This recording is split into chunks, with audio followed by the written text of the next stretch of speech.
नमस्कार, स्वदेश न्यूज की खास पेशकश में आपका स्वागत है। मैं हूं आपके साथ ऋषभ राय और आज छत्तीसगढ़ में शिक्षा के हालातों पर चर्चा करेंगे। केंद्र सरकार ने उच्च शिक्षा को बेहतर करने साल 2020 में नई शिक्षा नीति यानी एनईपी लागू की थी, जिसका उद्देश्य उच्च शिक्षा को सरल और छात्रों के लिए बहुउपयोगी बनाना है। देश में केंद्र सरकार जहां उच्च शिक्षा के स्तर को सुधारने की कोशिश कर रही है, तो उधर छत्तीसगढ़ में उच्च शिक्षा के हालात अच्छे नहीं हैं। प्रदेश के विश्वविद्यालयों और कॉलेजों में शैक्षणिक और गैर शैक्षणिक स्टाफ की कमी बनी हुई है, जिसका असर शिक्षा व्यवस्था और विश्वविद्यालयों की रैंकिंग पर पड़ रहा है।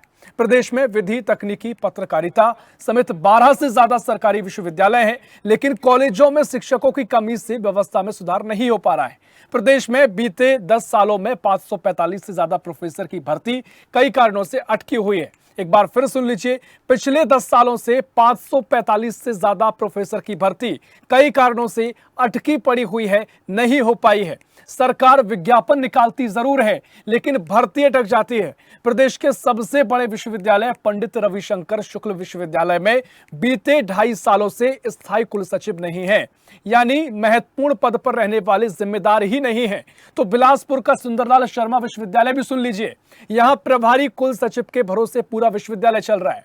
रविशंकर विश्वविद्यालय में जिसे कुल सचिव का प्रभार दिया गया है, उस पर भ्रष्टाचार, आर्थिक अनियमितता, फर्जी तरीके से नौकरी हासिल करने का आरोप है और प्रभारी कुल सचिव शैलेंद्र पटेल कुल सचिव की योग्यता पूरा नहीं करते हैं। पटेल की 3 बार उच्च स्तरीय जांच भी हुई है, जिसमें उन्हें अयोग्य भी ठहरा दिया गया, लेकिन सवाल यह कि उसके बाद भी कार्रवाई नहीं की गई। विश्वविद्यालय में ऐसे कई मामले मिल जाएंगे जिससे शिक्षा का स्तर लगातार गिरता चला जा रहा है। तो भ्रष्टाचार तेजी से बढ़ रहा है। जांच में दोषी पाए जाने के बाद भी कार्रवाई में देरी होने या कार्रवाई न होने पर भ्रष्ट अधिकारियों का आत्मविश्वास लगातार बढ़ता है। अगर ऐसे मामलों में कार्रवाई नहीं होती है, तो जो भ्रष्टाचारी अधिकारी हैं, जो कहीं ना कहीं लापरवाही कोताही करते हैं, उनको यहां पर कहीं ना कहीं संरक्षण मिलता है, उनके आत्मविश्वास में बढ़ोतरी होती है, जिसके चलते वो ऐसे कार्य में शामिल रहते हैं। शिक्षकों की कमी और दोषी कर्मियों पर कार्रवाई ना होने का विषय कई बार विधानसभा में भी उठाया गया, यानी कई बार ये मामला विधानसभा में उठ चुका है, लेकिन उसके बाद भी अपेक्षित परिणाम नहीं मिल पा रहे हैं। यानी जो उम्मीद की जाती है, कोई मामला उठता है, जब संज्ञान में जाता है, कोई कार्रवाई होनी चाहिए, वो कार्रवाई नहीं हो पा रही है। ऐसे में सवाल यही है कि आखिर किसकी जवाबदारी है, कब भर्ती होगी, दोषी कर्मियों पर कार्रवाई कब और कैसे की जाएगी, ये तमाम सवाल अब लगातार बने हुए हैं। इसी पर हम चर्चा करेंगे। पहले कुछ प्रतिक्रियाएं हैं, वो आपको सुना देते हैं। केवल गेस्ट फैकल्टी ही समस्या का समाधान नहीं है। उच्च शिक्षा में सहायक प्राध्यापकों के पदों पर नियमित भर्ती होनी चाहिए, प्रमोशन होना चाहिए प्राध्यापक के पद पर। जहाँ जहाँ प्रिंसिपल के पद खाली है, वहाँ पर प्रिंसिपल भी बनाया जाना चाहिए। भारतीय जनता पार्टी की सरकार इससे पहले 15 साल भी रही, 2003 से 2018 तक एक भी पद पर नियमित प्रोफेसरों की भर्ती नहीं हुई थी। उसके बाद जब कांग्रेस की सरकार आई, 1465 नियमित प्रोफेसरों के पद पर भर्ती हुई। जिस तरह से भारतीय जनता पार्टी के कुशासन में शिक्षा, स्वास्थ्य, रोजगार को भगवान भरोसे छोड़ दिया गया है, तो इससे भारतीय जनता पार्टी का राजनीतिक चरित्र स्पष्ट होता है कि ये नहीं चाहते कि छत्तीसगढ़ का युवा शिक्षित हो, उनको उच्च गुणवत्ता युक्त शिक्षा मिले। प्रोफेसर्स की भर्ती पर मैं कहना चाहूँगा कि सभी अभ्यर्थी आश्वस्त रहे। वर्तमान में प्रदेश में विष्णुदेव जी की सरकार है, यानी सुशासन की सरकार है। निश्चित रूप से सभी पदों पर शीघ्र भर्ती हो जाएगी, क्योंकि जिस प्रकार हमारे 10 महीने के कार्यकाल में आप देखेंगे तो सीजीपीएससी के वर्तमान के 242 पद भी हमने आमंत्रित कर लिए हैं, और तो और आरक्षकों के 6000 पदों पर भी भर्ती होने वाली है। और जो 6 साल से लंबित मांग थी एसआई के परिणाम की घोषणा की, उसकी भी घोषणा निश्चित रूप से हो चुकी है। पिछले 5 साल में कांग्रेस कार्यकाल में आप देखेंगे तो केवल भ्रष्टाचार देखने को मिलता था। शिक्षा के क्षेत्र तक को नहीं छोड़ा था, चाहे वो सीजीपीएससी की भर्ती हो, चाहे वो असिस्टेंट प्रोफेसर की भर्ती में घोटाला हो, या प्रत्येक क्षेत्र में देखिए। और तो और बीएड शिक्षार्थियों के साथ जिस प्रकार कांग्रेस पार्टी ने अन्याय किया है, उसको देखते हुए जनता ने जनादेश हमको दिया, तो इसलिए सभी के साथ न्याय होगा। तो छत्तीसगढ़ में उच्च शिक्षा बदहाल दिखाई दे रही है और व्यवस्था पर तमाम सवाल हैं। इसी पर हम चर्चा करेंगे। मेहमान हमारे साथ जुड़ गए हैं भारतीय जनता पार्टी से निपेंद्र पटेल जुड़ गए हैं। निपेंद्र जी, बहुत स्वागत है आपका स्वदेश न्यूज में। और साथ ही कांग्रेस से प्रवक्ता आशीष यादव जुड़ गए। आशीष जी, बहुत स्वागत है आपका स्वदेश न्यूज में। और शिक्षाविद प्रोफेसर LS निगम जुड़ गए। निगम साहब, बहुत स्वागत है आपका स्वदेश न्यूज में। कोई सियासी प्रतिक्रिया लूं उससे पहले मैं निगम साहब आपके पास आऊंगा। आप प्रोफेसर हैं, शिक्षाविद हैं। जो छत्तीसगढ़ में हालात बने हुए हैं, तमाम विश्वविद्यालयों में तमाम मामले निकलकर सामने आए हैं, जिससे अब उनकी रैंकिंग भी घटती जा रही है। और जो 545 पद ऐसे बताए जा रहे हैं प्रोफेसर के, जो पिछले 10 साल से लंबित हैं, कोई भर्ती इन पर नहीं हो पा रही है। तो शिक्षा को लेकर ठीक हालात कम से कम छत्तीसगढ़ में नजर नहीं आ रहा है। क्या आपका मानना है? आप लगातार इस क्षेत्र से जुड़े रहे हैं, क्या समस्याएं आप सामना आप कर रहे हैं? धन्यवाद दूं आपको, आपने मुझे बुलाया जी। मुझे ऐसा प्रतीत होता है कि जो सरकारें हैं उनके सामने शिक्षा जो है वो मार्जिन का विषय है, हाशिए में चला गया है। और चूंकि उनके कार्य या व्यवहार में शिक्षा या उच्च शिक्षा जो है उसका कोई महत्व नहीं रह गया, इसका परिणाम हमें ये देखने को मिल रहा है। हाँ। देखिए, केवल विश्वविद्यालय या महाविद्यालय खोलने से शिक्षा का उत्थान नहीं होता, विकास नहीं होता। ठीक बात। उसके लिए बहुत जरूरी होती है कि शिक्षक होना चाहिए, इंफ्रास्ट्रक्चर होना चाहिए, लाइब्रेरी होना चाहिए, लेबोरेटरी होना चाहिए। तो ये सारी चीजों का सभी जगह अभाव दिख रहा है। हम देखते हैं प्रतिवर्ष साल में या 2-4-5 साल में, जैसे कृषि विश्वविद्यालय एक स्थापित विश्वविद्यालय था, उससे आपने जो है कामधेनु विश्वविद्यालय बना दिया। हाँ। अब उसके बाद एक जो है उद्यानिकी विश्वविद्यालय बन गया। तो एक विश्वविद्यालय के 3 विश्वविद्यालय बन गए, तो संख्या तो बढ़ गई, कुलपति और रजिस्ट्रार भी अपॉइंट हो गए, लेकिन सुविधाएं क्या है? जो वेटनरी कॉलेज है या कामधेनु विश्वविद्यालय है, हाँ। अंजोला में जो एक कैंपस था उसको आपने विश्वविद्यालय बना दिया। जो नया उद्यानिकी विश्वविद्यालय जो बन रहा है पाटन में, उसका न तो कैंपस का पता है, न कागज का पता है। तो केवल कागज में विश्वविद्यालय चलाने लग गए हैं, इससे इस प्रकार की दिक्कतें पैदा हो रही है। ठीक इसी ढंग से देखें कि पहले जब छत्तीसगढ़ बना उस समय रायपुर और बिलासपुर 2 विश्वविद्यालय थे, गुरु घासीदास विश्वविद्यालय और रविशंकर विश्वविद्यालय। घासीदास विश्वविद्यालय को केंद्र को सौंप दिया गया। हमारी सारी इंफ्रास्ट्रक्चर, जमीन, स्टाफ सब चला गया। अब नए सिरे से हम जो है अटल बिहारी वाजपेयी विश्वविद्यालय स्थापित कर रहे हैं, जो जूझ रहा है शिक्षकों के लिए, इंफ्रास्ट्रक्चर के लिए। उसके बाद बिलासपुर को तोड़ के आपने अंबिकापुर बना दिया, और तोड़ के रायगढ़ बन गया। ठीक इसी प्रकार से रायपुर को हटा के दुर्ग और जगदलपुर में, बस्तर में बन गया विश्वविद्यालय।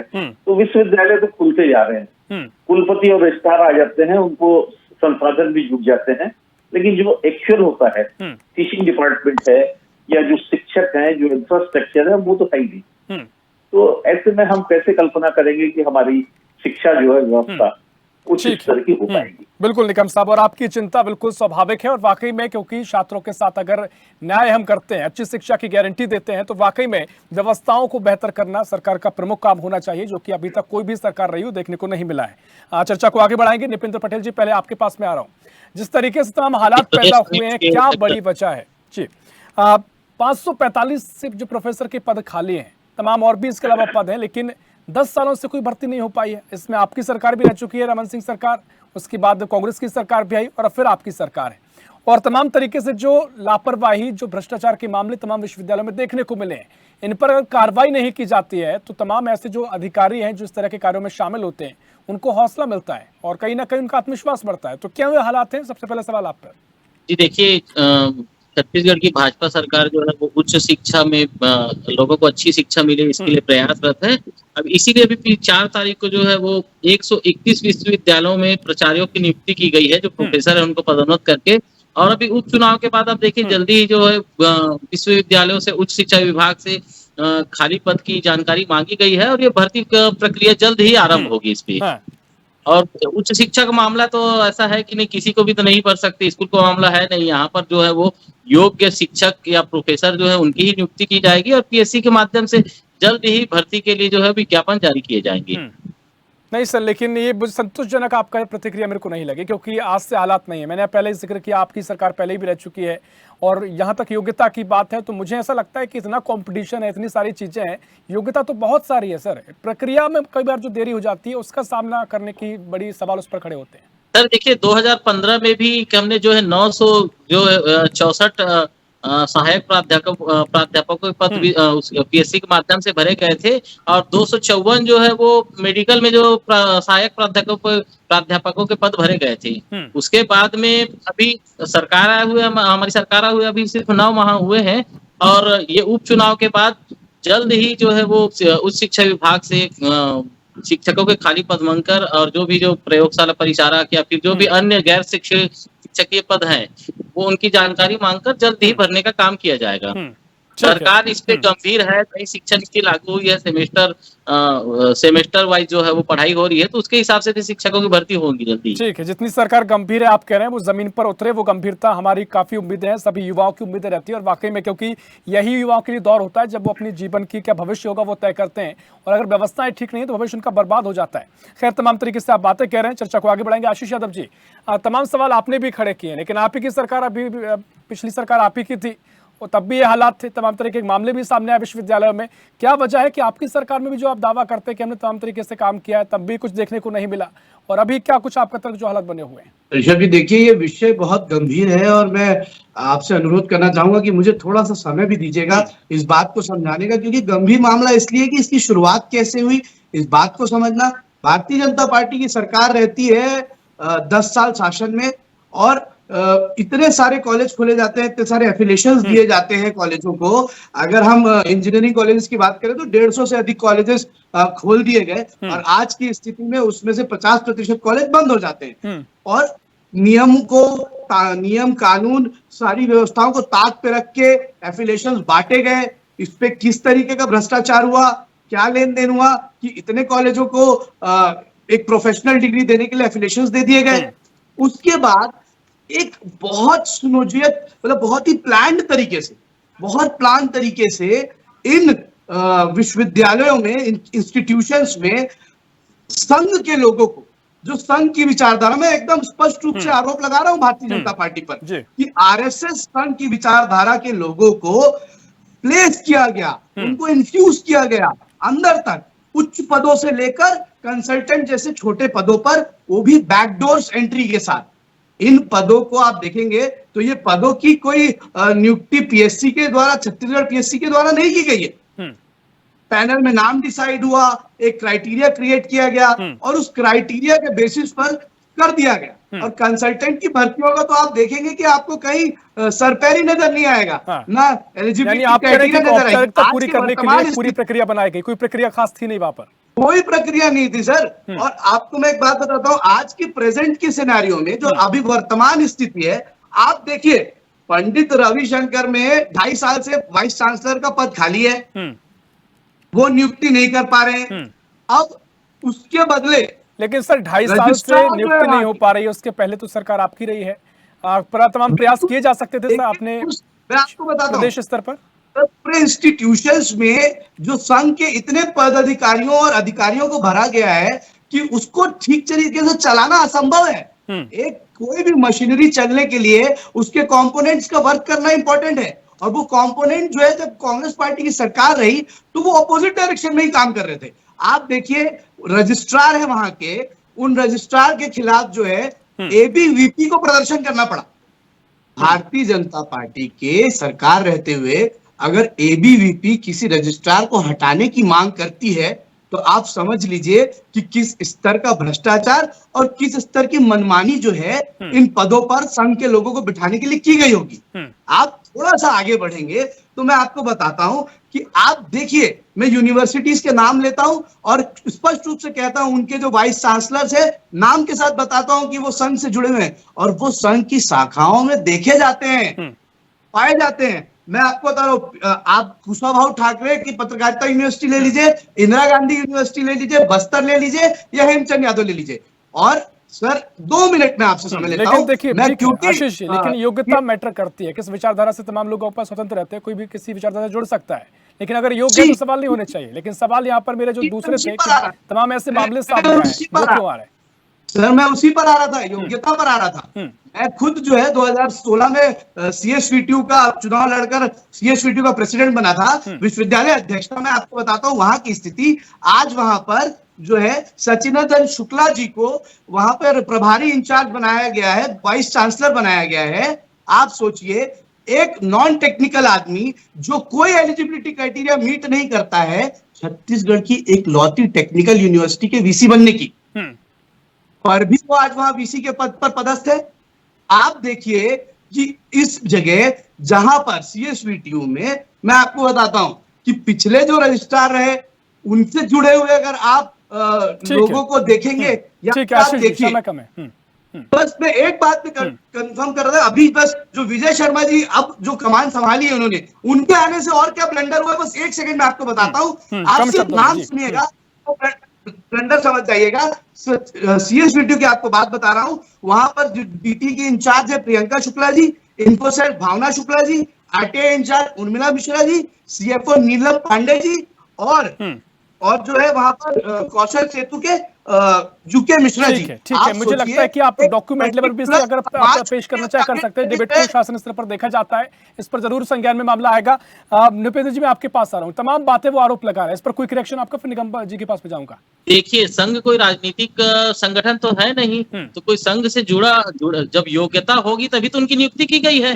ये क्या चाहते हैं कि कांग्रेस की विचारधारा या कांग्रेस से जुड़े हुए लोगों को अयोग्य होते हुए भी उन्हें पद पर बिठाया जाए? भ्रष्टाचार का जहां तक मामला है, इनकी पीएससी की भर्ती आप देख लीजिए, जो अभी भी विवादों में, और सीबीआई जांच हो रही, पीएससी जो भर्ती में है, इनका जो क्या बोलते हैं उच्च शिक्षा विभाग में जो सहायक प्राध्यापक की भर्ती हुई है वो भी लटकी हुई है सिर्फ सीबीआई जांच के कारण। इन्होंने अपने लोगों को भरने के लिए पीएससी के माध्यम से भ्रष्टाचार किया, ये कांग्रेस को दिखाई नहीं देता है। 5 साल, अगर रविशंकर विश्वविद्यालय के जो कुल सचिव की बात कर रहे हैं, वो 2.5 साल, अभी इन्हें लोग खुद ही कहा ना कि 2.5 साल से जो है वो पद पे बैठे हुए थे। अभी हमारी भाजपा सरकार को बने हुए तो सिर्फ 9 माह हुए हैं, तो 2.5 साल से ये क्या कर रहे थे? कहीं ना कहीं इनका भी हित जुड़ा हुआ था उनसे। ठीक है, तमाम सवाल एक दूसरे पर आप जरूर लगा रहे हैं, लेकिन यही मुझे लगता है सबसे बड़ी वजह है कि इन सवालों के इर्द गिर्द ही जो भविष्य जो है छात्रों का, वो कहीं ना कहीं खतरे में पड़ जाता है। प्रोफेसर एलएस निगम साहब, आपके पास आ रहा हूँ। जो प्रतिक्रियाएं आपने सुनी, पूरी चर्चा आपने सुनी, किसी एक खास विचारधारा के प्रोफेसर की भर्ती करना, बड़े पदों पर उन्हें पहुंचाना, क्या ये सियासी पूरे उलटफेर के चलते तमाम तरीके से जो स्थितियां बनती हैं उनके चलते ही ये स्थिति पैदा हुई है कि कहीं ना कहीं भर्तियों में देरी हो जाती है, मामले सामने आते हैं? आप करीब से इन मामलों को आपने देखा है, आप पूरी प्रक्रिया का हिस्सा रहे हैं, पूरा प्रशासन किस तरीके से चलता है आप उसके हिस्सा रहे, क्या आपको लगता है, क्या हालात जमीन पर दिखाई देते हैं? नियुक्तियों में मैं 2-3 स्तर पे बात करना चाहूंगा। पहले तो जो राज्य के उच्च शिक्षा विभाग के विश्वविद्यालय हैं, वहां कुल सचिव की नियुक्ति जो है राज्य विश्वविद्यालय नियम के तहत होना चाहिए, राज्य विश्वविद्यालय सेवा के तहत। दुर्भाग्य की बात है कि आज जो है किसी भी विश्वविद्यालय में राज्य सेवा का कोई भी कुल सचिव नहीं है। राज्य सरकार ने, ये परंपरा अभी की नहीं, मैं राजनीति की बात नहीं करूंगा, राज्य सरकारों ने अभी की और पहले अपने चॉइस से असिस्टेंट प्रोफेसर को भी कई बार उन्होंने कुल सचिव का पद दिया। जबकि हम विश्वविद्यालयों में देखते हैं कि असिस्टेंट प्रोफेसर का पद कितना छोटा होता है ना। वैसी परिस्थिति में इस ढंग की जो बातें होती हैं, रायपुर में आप देख लीजिए, एक बार एक आईएएस को बनाया जाता है रजिस्ट्रार, और उसके बदले असिस्टेंट प्रोफेसर आ जाता है। तो ये समझ से परे है कि रजिस्ट्रार का पद का इतना अवमूल्यन क्यों किया जा रहा है, नंबर 1। नंबर जो तो नियुक्तियां होती हैं, लोगों का कहना है कि इस कारण से नहीं, उस कारण से। इसमें एक कारण मुझको थोड़ा समझ में आता है कि बीच में जो आरक्षण के संबंध में नियम बने थे, उसमें कुछ समय बीत गया। हाई कोर्ट ने उसको खारिज कर दिया था, सुप्रीम कोर्ट ने जब स्टे दिया उसके बाद प्रक्रिया शुरू की, तो 1.5-2 साल की अवधि उसमें निकल गई, इसमें कोई शक की बात नहीं। लेकिन सवाल ये उठता है कि जब नियुक्तियां होती हैं तो राज्य सरकार का चाहे डायरेक्टरेट हो, हायर एजुकेशन डिपार्टमेंट या विश्वविद्यालय, क्यों ऐसी कानूनी उलझनों में उलझ जाते हैं कि विज्ञापन के अनुसार पूर्ति नहीं हो पाती। जब उनका व्यक्तिगत मामला होता है तो बड़े बड़े वकील लगा के वो अपना बचाव करना चाहते हैं, लेकिन जब विश्वविद्यालय के हित का मामला होता है, सामान्य मामला होता है, नियुक्तियों का मामला होता है, तो हम देखते हैं बड़े कैजुअल ढंग से ले लिया जाता है। ऐसा क्या कारण है कि उच्च शिक्षा विभाग में स्टे ऑर्डर मिल जाता हाई कोर्ट से, और जो दूसरी सर्विसेज है उसमें जो है यथावत चलते रहता है। इसका सीधा अर्थ है कि जो डायरेक्टरेट और मंत्रालय में बैठे हुए अधिकारी हैं या विश्वविद्यालयों में जो कुल सचिव और कुलपति है, वो इतने सिंसियरली काम नहीं करते कि उनका विज्ञापन के खिलाफ स्टे मिल जाए, नियुक्ति के खिलाफ स्टे मिल जाए। तो इसको एक कानूनी रूप से अगर एक पुख्ता कार्रवाई की जाए तो हम सोच सकते हैं, विचार कर सकते हैं कि इस से रुकावट नहीं आएगी। इन रुकावटों को आज रातों रात विज्ञापन निकाल दिया गया, बाद में पता चला था विज्ञापन जो है विधि सम्मत नहीं, विड्रॉ कर दिया गया, फिर निकाल दिया गया, स्टे आ गया। तो ये क्यों नहीं कानूनी ढंग से इसको व्यवस्थित किया जाता, मजबूत किया जाता। इसके लिए जरूरी है कि विश्वविद्यालयों में विश्वविद्यालय केडर के रजिस्ट्रार अपॉइंट किए जाए। अभी क्या होता है, किसी कॉलेज का असिस्टेंट प्रोफेसर को भेज दिया जाता है, 2 महीने के बाद 4 महीने के बाद वापस आ जाता है। जैसा कि हम देखते हैं कुशाभाऊ ठाकरे विश्वविद्यालय में लगातार असिस्टेंट प्रोफेसर को चार्ज दिया जाता रहा। पहली बार एक एडमिनिस्ट्रेटिव ऑफिसर को चार्ज दिया गया है। तो ये व्यवस्था जब तक चलती रहेगी, कैजुअल रहेगी, जो मैंने पहले कहा था कि हाशिए में है, इसको ध्यान ही नहीं है, कैजुअल है, चल रहा है, चलने दीजिए, ये स्थिति निश्चित तौर पर चलता है, चलते रहने दीजिए। और यही स्थिति के चलते जो पूरे एक बड़े तौर पर विस्तृत रूप जो स्थितियां पैदा होती हैं वो काफ़ी गंभीर हो जाती हैं, और यही वजह है कि फिर छात्रों की कम से कम शिक्षा भी प्रभावित होती है। आशीष जी, आप कुछ कहना चाह रहे हैं, लेकिन सवाल आप पर ये जरूर रहेगा, क्योंकि इसका भी आप संतोषजनक जवाब नहीं मिल पाया कि आपकी भी सरकार रही, तब भी जो निगम साहब जिक्र कर रहे हैं परिस्थितियां तब भी देखने को मिली हैं। हर बार आपके अपने तर्क हो सकते हैं, लेकिन हालात नहीं बदलते हैं तो छात्रों के भविष्य के साथ खिलवाड़ होता है। सर, आप भी उतने ही उसमें जिम्मेदार हैं।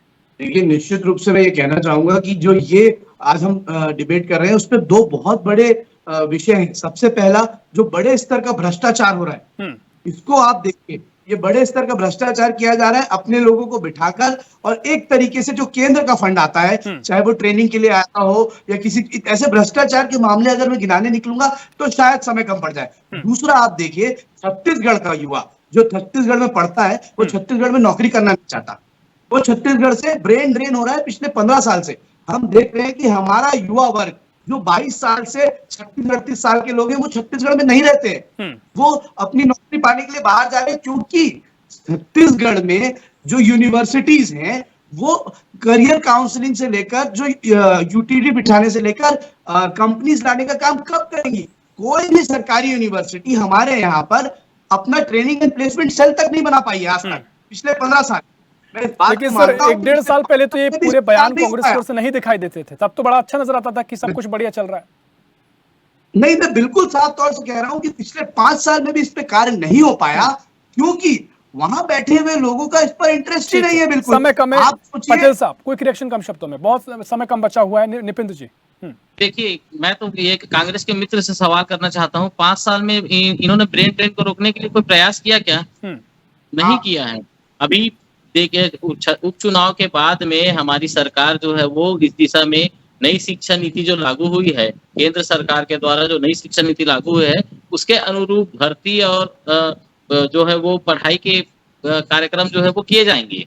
ठीक है, मुझे लगता है कि आपको जो महत्वपूर्ण तर्क है वो एनईपी को लेकर है कि भाई राष्ट्रीय शिक्षा नीति लागू करती है, तमाम व्यवस्थाएं जो इससे ठीक हो जाएंगी। लेकिन ठीक है, तमाम तरीके से प्रक्रिया तो आती है, पॉलिसी तो बनती है, लेकिन जमीन पर कितना उनका असर होता है ये देखना महत्वपूर्ण होता है, और वो अभी तक हुआ नहीं है। इसको भी लगातार लंबा समय बीत गया, 2020 में शिक्षा नीति लागू हुई है, देखना महत्वपूर्ण होगा हालात कब तक सुधरेंगे, कब तक कार्रवाइयां की जाएंगी, जो कि निगम साहब जिक्र कर रहे हैं कि कानूनी रूप से सख्त कार्रवाइयां की जाए। तो समय इतना ही है। बहुत शुक्रिया करना चाहूंगा निपिंद्र जी आपका, बहुत शुक्रिया आशीष जी आपका पूरी चर्चा में शामिल होने के लिए, और प्रोफेसर साहब आपका बहुत शुक्रिया में शामिल होने के लिए। तो छत्तीसगढ़ में शिक्षा के हालात बेहतर नहीं है, और उसको लेकर तो हम जो दावे किए जाते रहे हैं वो दावे जमीन पर नहीं उतरे हैं।